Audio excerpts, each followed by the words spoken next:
नमस्कार, क्रांतीभूमी मराठी न्यूज मध्ये स्वागत आहे। गलाटी नदीला महापूर आल्यानंतर आपण पाहू शकतो सदरील दृश्य गावामध्ये पूर्णपणे पाणी शिरलेलं आहे। जवळपास गावामध्ये गुडघ्याच्या वर पाणी आणि प्रत्येक घरामध्ये जवळपास जे संसार उपयोगी जे साहित्य पूर्णपणे भिजलेले। आपल्यासोबत काही महिला आहेत, गावातील नागरिक आहेत, त्यांच्याशी आपण बातचीत करणार आहोत। रात्री जास्तीचा पाऊस झाल्यामुळे रात्री 12 ते 1च्या दरम्यान पूर्णपणे नदीच्या काठचे जे पूर्ण जे घर आहेत रात्रीपासून जागरण करीत आहेत। आणि आता सध्या आपल्यासोबत जे महिला आहेत त्यांच्याशी आपण बातचीत करणार आहोत। मावशी, काय सांगाल, रात्रीपासून तुम्ही जागरण आहेत, घरातले साहित्य काय काय खराब झाले? कोंबड्या गेल्या 5-25, 2 शेळ्या गेल्या, 2-3 करडे गेले, धान्य भिजले 4-5 गोणे आमच्यावालं। आता लेकर बचवा का, ते धान्य बचवा का, शेळ्या बचवा आम्ही। रात्रीचा टाइम लाईट नव्हती।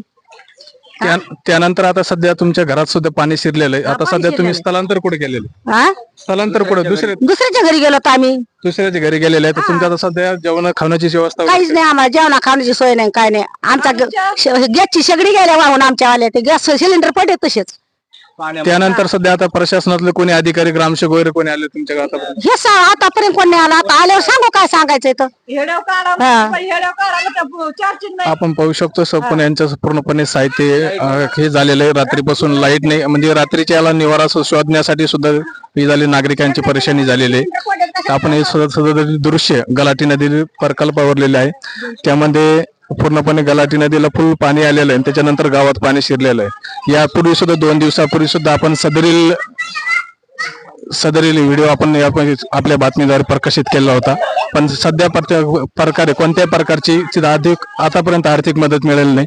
आपल्या सोबत सुद्धा घराच्या बाहेर आपण पाठीमागील दृश्य, पूर्णपणे घराबाहेरील दृश्य आपण पाहू शकतो। घरामध्ये पाणी शिरल्यामुळे वाट्यावर असेल, त्यांच्या चौकटीवर लेकराच्या बाहेर लेकर सोबत घेऊन सध्याचे बाहेर आहेत। आपण हे सदरील दृश्य आपण पाहत आहोत। आपल्यासोबत काही महिला आहेत, त्यांच्याशी आपण बातचीत करणार आहोत। काय सांगाल, आता रात्रीचा पाऊस खूप झालेला आहे ना? आता सकाळी ग्रामसेवकला फोन लावला, ग्रामसेवक म्हणे जी टॉकिंग करा। जी टॉकिंग कसा करायचा, कारण की मोबाईल मध्ये चार्जिंग नाही, आणि कसा करायचा जी टॉकिंग?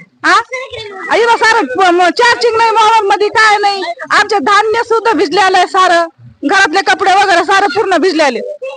दुसऱ्याच्या घरी जाऊन बसावं लागलो तर आम्ही, आणि कुंकू करायचं चार्जिंग नसल्यामुळे आम्हाला तुम्हाला प्रूफ दाखवला, चार्जिंग तर पाहिजे ना मोबाईल मध्ये। त्याच्या म्हणण्यानुसार ग्रामसेवकांची संपर्क साधला। ग्रामसेवकाचं म्हणणं जिओ टॅगिंगचे फोटो काढून ठेवा, पण रात्रीपासून लाईटच नसल्यामुळे यांच्या मोबाईल मध्ये चार्जिंग नसल्यामुळे फोटो काढायचे कसं, हा मोठा प्रश्न आहे। सदरील ग्रामविकास अधिकारी यांनी तात्काळ गावामध्ये पाहणी करून मदतीची अपेक्षा आहे, ती मदत करावी। क्रांतीभूमी मराठी न्यूज, अंबड, जालना।